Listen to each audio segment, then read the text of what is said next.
এবার হয়তো বিদায় বলতে পারবেন আপনার চশমাকে, কারণ বিজ্ঞানীরা আবিষ্কার করেছেন এক বিশেষ আই ড্রপ যা ফিরিয়ে দিতে পারে হারানো দৃষ্টিশক্তি। সাম্প্রতিক এক গবেষণায় দেখা গেছে এই ড্রপ ব্যবহারের মাত্র 1 ঘন্টা পরেই রোগীরা চোখের টেস্ট চার্টে আগের তুলনায় কয়েক লাইন বেশি পড়তে সক্ষম হয়েছেন।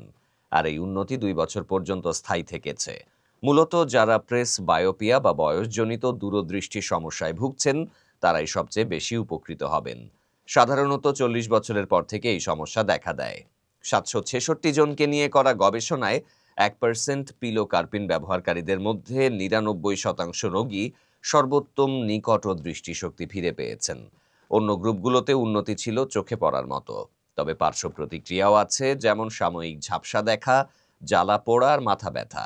বিশেষজ্ঞরা বলছেন এই চোখের ড্রপ হতে পারে ভবিষ্যতে চশমা বা অস্ত্রোপচারের বিকল্প সমাধান। তবে আরো বড় আকারে গবেষণা শেষ না হওয়া পর্যন্ত অপেক্ষা করতে হবে।